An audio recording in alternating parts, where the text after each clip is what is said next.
Hey Gish, let me tell you something about Yes, Your Grace. Hi. Hello, it's me. Fuck. I didn't sign in. It's me, Gish Food. I sell propane and propane accessories. I have a lovely wife named Peggy, and my son Bobby is in middle school.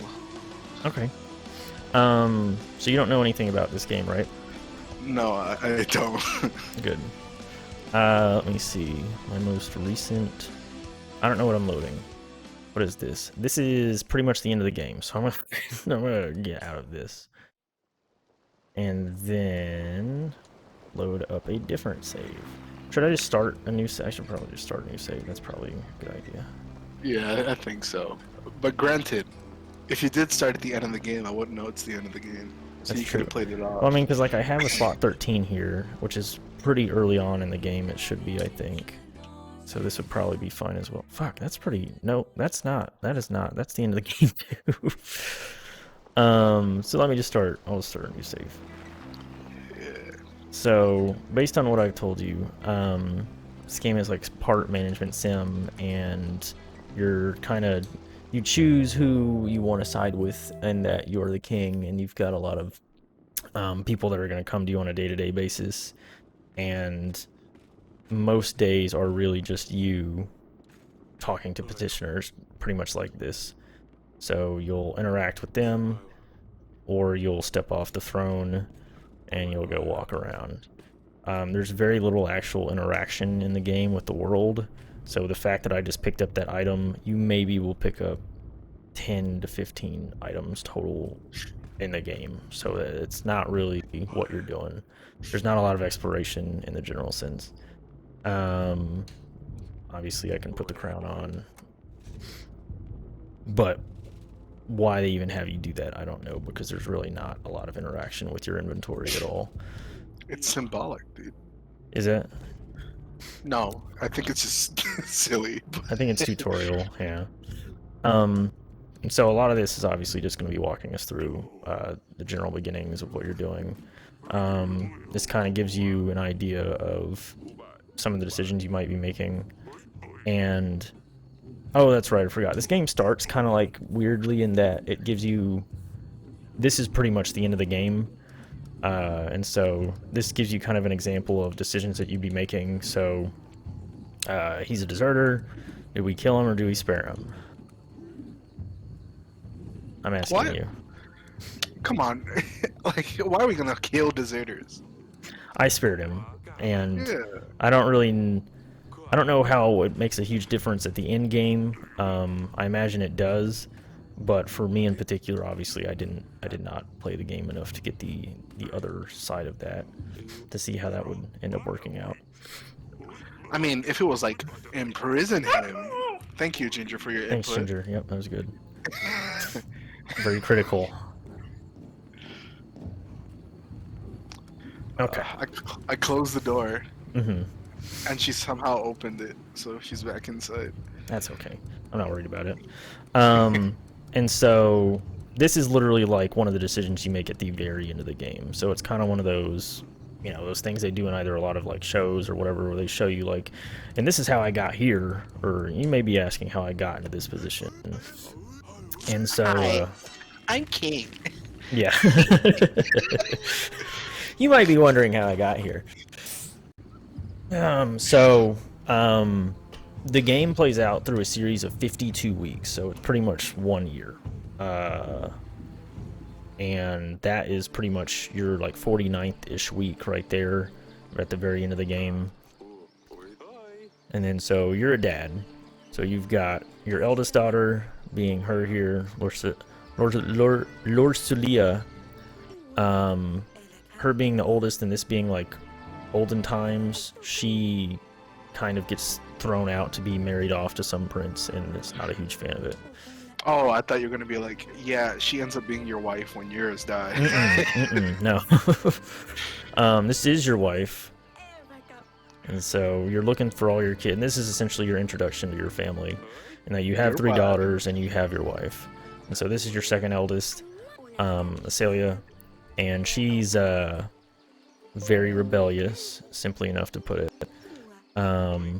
And obviously you have, you know, sisters that are going to bicker and have their own issues with one another. Then you have your youngest, Sidani, and she's really cute, honestly. Throughout the game, she gets like a lot of various pets, and so she has like a snail at first, and then she'll get a fox and a hedgehog, and eventually it gets to the point where she has a bear at the end of the game, which actually, you being her dad, you get to make the decision of like whether or not she gets to keep any of these pets. So I imagine if you shut her down earlier on, you don't even get to the point with the bear. But if you don't, the bear actually plays a fairly pivotal point towards the end of the game, and that you know, given kind of what you saw there at the end, um, throughout the story, it comes down to a warring kingdom is coming to essentially destroy your kingdom and essentially kill you and your entire family, so on and so forth. And if you don't let her have all those pets and the bear is not there, I think she just dies. That's my assumption. I don't know what happens, but the bear essentially kills a hound, which otherwise would probably have killed your youngest daughter. Oh wow, good bear. Yeah. It's Bad a dog. yeah, bad dog. And so in this case, this is how the typical day would go in this game. And so you essentially you're going to be sitting down on your throne and talking to all your petitioners on a day-to-day basis. This is most of the game, is essentially just talking to whomever's coming up to you in line. And so they'll give you, you know, various little tasks to be like, okay, he's saying that we can decide how to take care of these two different issues, or we really do need to take two of these two different issues. How are you going to do it? And they'll give you some options, and like kind of what you see at the bottom. I've got a general where it says 1, and it has that little dude. I've got 30 gold. I've got 20 supplies. I have 100 soldiers in my army, and my populace is happy about 15. Whatever that means, I don't know. They're 15 happy. Wait, you finished the game.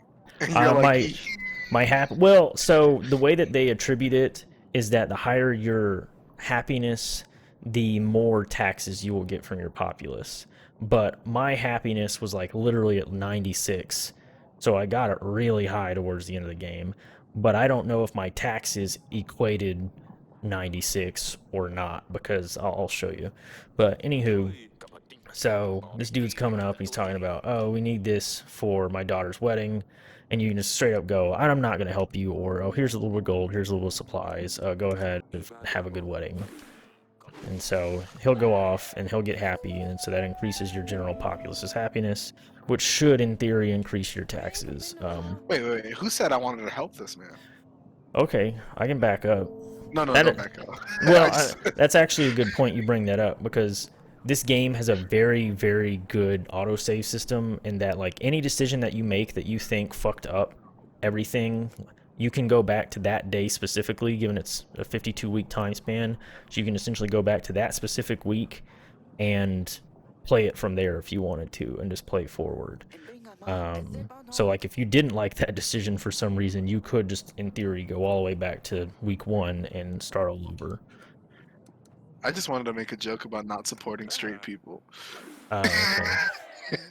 Well, he didn't specify if his daughter was getting married to him. That's true. Because essentially your second daughter, based on how I played through, can actually get into like a lesbian relationship with a lady of a different kingdom. That's gay. Yeah. And so same idea. More and more people may or may come up and they'll talk about their issues. Okay, yeah, you've got some sort of beast attacking your village. Here, I'll send my general out. And so now my general's gone. Based on my understanding, you can only have 1 general, 1 witch, and 1 hunter. And based on the various issues that you may have, essentially, you can send a general out to solve some problems. You can send a witch out to solve some problems, and you can send out a hunter to solve some problems. And it makes sense if it's like something where, like, you know, there's a plague, you send your witch out, given that she's in this essentially the doctor of your kingdom. And if there's, you know, issues between different factions of people, you send your general out. If there's issues with beasts, you can send your hunter out, so on and so forth. People can die throughout the game, so in my playthrough, This dude being your advisor, he straight up died, and I just didn't have him for like, I would say, the last 3/4 of the game. That seems like a good time to have an advisor. I'm not gonna lie. Yeah, and so let me see here. And then so on your, you can choose to do these things. I don't know if it prevents you. I think the blue ones you have to do, the green ones you don't have to do. But your kingdom, like when you leave the room here, your throne room, you have about the castle wall, the gardens, the dungeon, and I think the council chambers, and then your bed chambers. And each of those just kind of correlates to like 1 or 2 people you can talk to, which may or may not have something to say. Typically, they'll have something to say if one of these symbols is on the rooms. So in this case, Gardens is probably going to be Asalia, being your middleest daughter, who's the rebellious one. And then you essentially just, most cases, you being a dad, you kind of have a lot of decisions where you're having to choose between what to do with your daughters. And so, like, in my playthrough, Asalia ended up going off and essentially being with her, you know, her girlfriend or whatever the case may be, and just no longer, like, was a part of my story after that point. It was pretty late when that happened, but I think you also have the decision to just straight up marry her off if you wanted to. Because there are some kings of different kingdoms that are like, hey, I'll give you a shit ton of troops, like 1,000 troops, if you let me marry your daughter. And so those are the decisions that they kind of put you into to make. Otherwise, a lot of these decisions here about like, hey, y'all need to stop fighting, like you and your sister. A lot of this, I don't think ultimately makes a huge difference between, like, they don't have mood meters or anything like that. I think they're pretty much just like, it's mostly based on the wider decisions that you're making that are going to alter your relationships with people. You would think about the wider decisions, Honky. Wider as in WIDER, not wider, but you're right.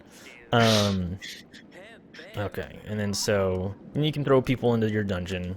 It's not super necessary in a lot of cases. Same idea. It's by making these decisions, it results in, you know, certain people doing certain things. So like letting him out really doesn't make any difference throughout the entire story, based on my understanding. Like I decided. So what did he do? He, I believe when you ask him, like I did just then, essentially you ask him and he goes, yeah, I went in and I drank an entire keg of like mead or whatever and I just dipped. And that's what he did. Yeah, essentially. And so when you let him out, I don't think it comes back in a way that he comes and says, oh, thank you, my lord, for helping me out or let me out of jail or whatever. I think he's just gone. As there are some cases where, like, if you help out certain people, they will come back and they will either give you gold or they will give you supplies, or whatever else the case may be. We'll go, King, you're stinky. You put me in prison. Yeah, there's certain circumstances where that stuff happens as well. All I did was like rape 5 people and murder their children. I don't know if it's quite that bad, but like there was like, so for example, there's a guy who he comes to you and he's like clearly a drunkard and he's down on his luck, and so he's just like, King, I need some money. I just need to go fish. I just need to buy a fishing rod. I just need to go fish. That's all it is. And he's like slurring his words and all that kind of stuff. And you're like, and you have the decision to like actually give him the money, or, you know, the assumption is that he's just going to go buy more alcohol and keep drinking. And so in my playthrough, I went, okay, I will, sure, yeah, take the gold. It's a gold. Go buy your fishing rod, quote unquote. And then he goes and he comes back and he's like, hey, I need some more gold. It's like, okay, here's a little bit more gold. And he's got new clothes and he's dressed up and he's not slurring his words as much. And he thanks you and all this kind of stuff. And he's like, thanks for helping me try and get my life back on track. My wife and daughter died, blah, blah, blah. And it's like, okay, sure. And so that's kind of gives you an idea of some of the decisions and how they play out, amongst, you know, having to choose between, like, you know, there may be two lords that have different viewpoints on a specific issue. And so between the two of them, you essentially will be deciding, hey, I agree with you and I don't agree with you. and therefore I can make an alliance with this lord, but now this other lord hates me. And a lot of that stuff is very on its face. Like, it's not like, it's pretty obvious who you're siding with, I guess is what I'm trying to say. Like, it's not going to be something that's up in the air through your decisions. Will I side with Hitler? There, or Joe Niceman? kind of, because, like, really early in the story, you have a decision between two lords, and this is, I guess, how they tutorialize it even, is that, like, one lord is like, dude, we need to be able to sell this drug. It's supposedly able to help people do all these great things. People feel better. It makes people not be in so much pain. Blah blah blah. And then another dude comes up and he's like, "Dude, that shit's addictive. And if people take it too much, they can overdose and blah blah blah." And it's like a very very like, oh, okay, so this is like, some sort of hard drug in our age that would otherwise have a lot of the same effects, like a cocaine or whatever the case may be, or an opioid or something along those lines. And so you can have the decision of siding with the dude who's selling the drugs and pushing all this stuff, and you make a lot of money off of that, but it also can have the negative benefit of then potentially your populace coming to you and going, dude, a lot of people are dying having been addicted to this drug and overdosing, so you need to do something about this. Or you can just say, fuck that, we're not selling this stuff in my land, and essentially not side with him and jail people who come to your castle trying to sell the drug, to kind of make a message to people that, look, you shouldn't be selling this stuff here. But anywho, so at the end of each week, you'll have a decision to make in regards to how you spend the rest of your money and your supplies. And so in this case, can repair the theater, which is going to take away 10 gold, can fix the market stall, which is going to allow us to make more gold week over week, and I could fix the pantry roof, which essentially will also get rid of my supplies penalty. If I don't, I'm just going to keep losing supplies week after week. And so this is where I go. I have 11 taxes and 8 supplies, but my contentment is 18. So I don't think that my contentment directly correlates to taxes. Maybe maybe it's half my contentment rounded up. I don't know. Do you have any questions this far? No, it seems pretty standard. It reminds me of like Long Live the Queen. I don't even know what that is, but it's probably fairly similar. So, like here, week 2, you can see we've got a lot of people that are going to have a lot of different issues. This is my general. Hey, there's no issues whenever you sent me out to help that dude. Let me see here. And this guy has essentially captured a dude of a warring kingdom that is coming to essentially wage war against your kingdom.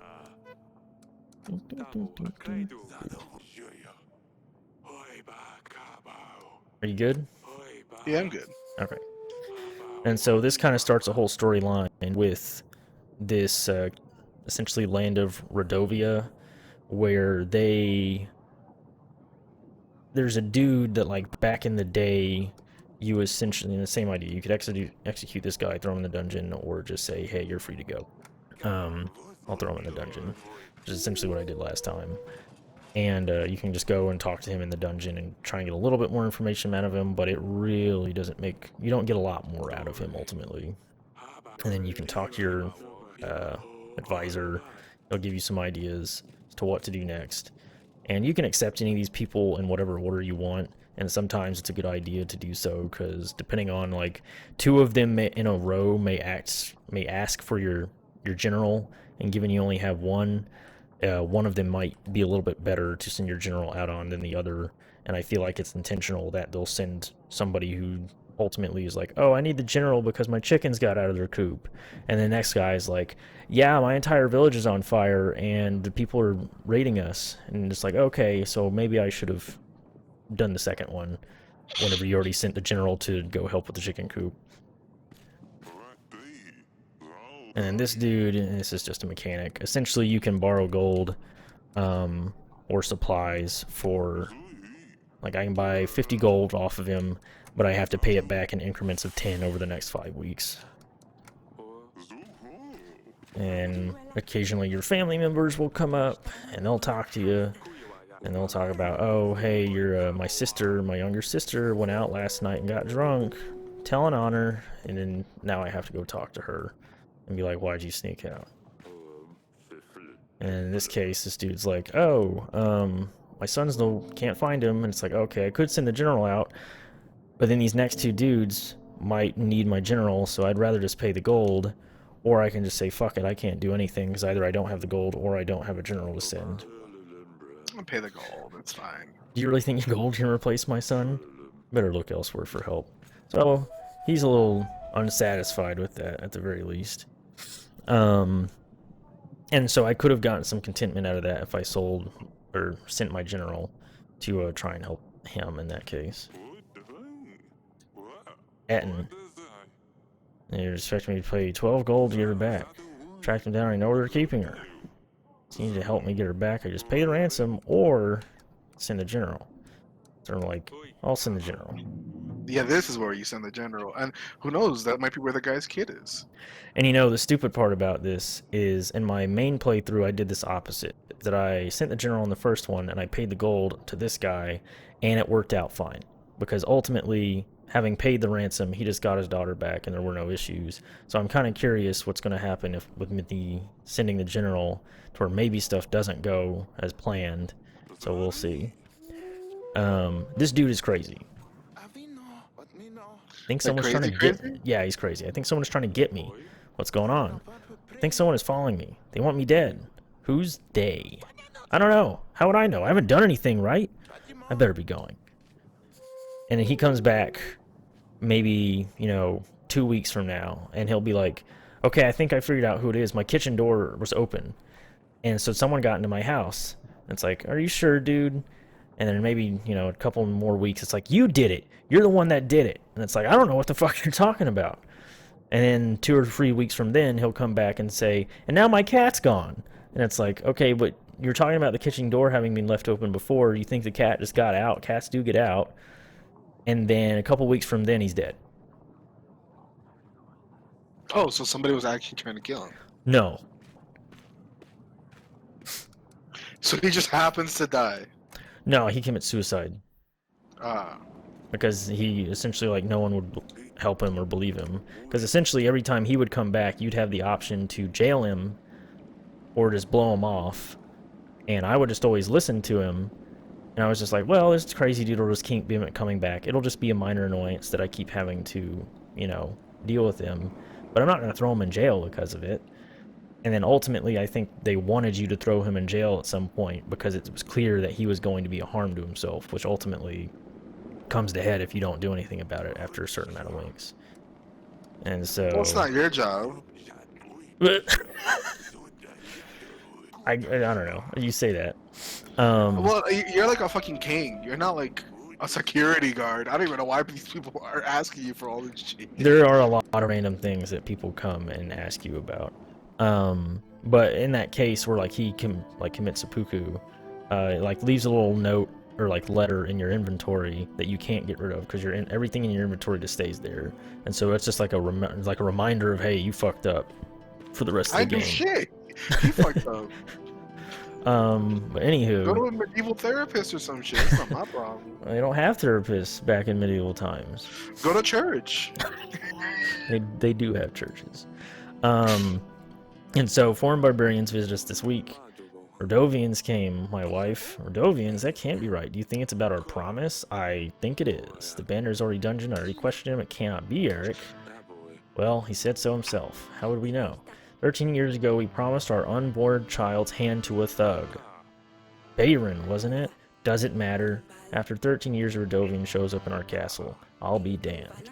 Yes, Lord Celia will soon become a woman, and we will need to find her a husband. And Bayron, the villain, will arrive to make me fulfill my promise. And so this is kind of creating this whole set of circumstances in which you need a larger army because they're going to come and essentially force you to marry off your daughter to what is essentially a thug who somehow has amassed an army of thousands of men within the last however many years that she just said it's been. Ah, so he's trying to like give you that fat fucking coup. He's Yeah, trying I to mean, take your shit. well, he's not even that. So essentially it comes down to the land of Rodovia is disrespected by the kingdoms in that they don't really have royal blood. And so by being able to have somebody who's a Rodovian marry a royal daughter, in this case a princess, it gives them legitimacy. And so that's what he's trying to accomplish to some degree or another. That doesn't seem unethical though.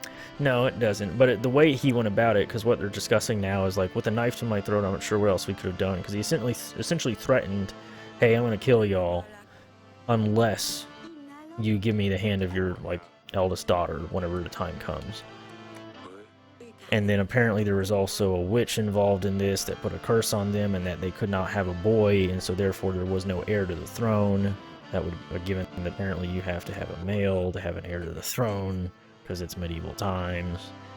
And so essentially this creates this whole, several week stage of events where you are trying to find the resources or find the allies to build up an army large enough to hold off the Rodovian threat, pretty much. And obviously, Can I kill him? Can you what? Can I kill him? What do you mean? Can I kill Rapist McThug McKee? Thug guy? No. I mean, like, you do actually get to interact with him once the battle's over. And you have a decision that you could kill him at that point, but I did not, because he gives a very good reasoning, because again that he's like, I didn't really care what happened. I just wanted to get out of Rodovia because Rodovia sucks shit, and so I was trying to bring my men into a better country ultimately, and we weren't even planning on doing anything. But then once y'all had an army kind of lined up waiting for us, we were like, well, I guess we just gotta, because they're kind of prepared for this shit, so I guess we're just gonna have to do this. And so that's ultimately, from his perspective, why you guys end up warring. No, just send a messenger.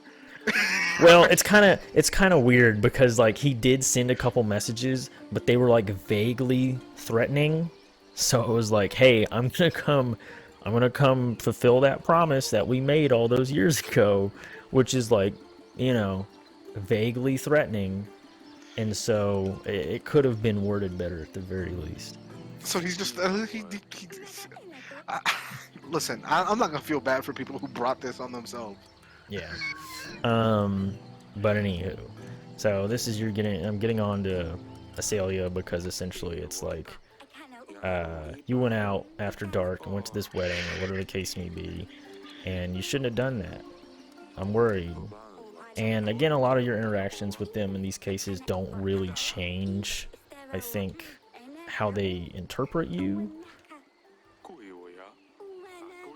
And they'll talk about, obviously, well, she may have told on me, but what is she doing? She's doing this, so fuck you. And it's like, okay. And so in this case, you'll have the choice of like, okay, here's what you can't do. And I did no more visits to the market, which essentially made her have to stay in the castle. Whereas, like, because you can play games and do horse riding in the castle. And so she gets upset or whatever. And then she ends up running out and meeting up with this, essentially her girlfriend at some point or another. And they're slowly but surely building up this bond and blah, blah, blah. And so there's kind of this weird mixture of, like, your daughters don't want to get married off to random princes and random kingdoms. And even though it's really, like, strategically beneficial to you because it's going to build up your army or it's going to give you some other benefit, it's kind of like your decision as to what happens with that.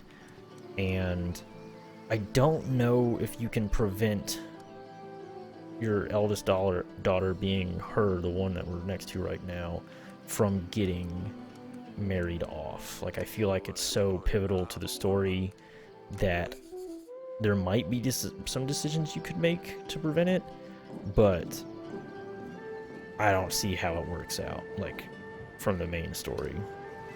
Okay. But that's pretty much the gist of the game. These are some selfish-ass daughters, dude. Because they want to have their own love life? Yeah, I mean, like, You can't go outside. Like you're a woman in like the fucking year 400. What you gonna do? You gonna get a job? Yeah. So this is exactly what I was talking about. Dear Eric, we have crossed the mountains. We will come for what was promised, for the gods have graced us with their strength. Bayron, the king of Redovia. So literally, this is the message he sends you. And so from that point forward, you're like, he's coming to take our daughter. He's coming to do it. And it's like, it kind of sounds like that. So you can, in this case, you can feign innocence and that nobody in your kingdom really knows why he'd be coming. Or you could just straight up say, he's coming to take Lorsalia or whatever her name is. I just kind of feigned innocence, and it worked out to some degree or another. Because But people get like scared and like, oh, we don't know. yeah, I just like they're just, and then so I'm gonna do this because I'm kind of curious. Can't let the barbarians seize the throne. The treasury is low, but we can always seek allies. I'll let you get on with the audits. I'll make some preparations in the meantime. The council Dude, chamber. all I'm saying is, if I was raised in a castle, like literal royalty, got everything I fucking wanted, Mm-hmm. I'd be like, damn, sure, okay, it doesn't matter. Just marry me off. Okay, who cares? So, based on how the story go, I don't know. I can't get into it that much because that's really spoiler. I would say play it if you want to know what happens with that, because essentially when she gets married off, your first daughter, leads to a very dramatic series of events that results in you going to a war with a different kingdom that is not Redovia, and having to deal with essentially the fuck, what is the word I'm thinking of? The consequences of having married off your daughter to this kingdom that was ultimately helping you in the war against Redovia. But I can tell you outside of the video. But anyways, that's pretty much the game. I don't want to give up too much more of the story stuff. Again, it's mostly just going to be you making decisions like this, where you're giving people gold or whatever the case may be. This dude will come back, and that you're paying for him to build a tavern, and he's going to come back, and you're going to just keep making money off of his tavern, given that you invested in it. There's a lot of stuff like that.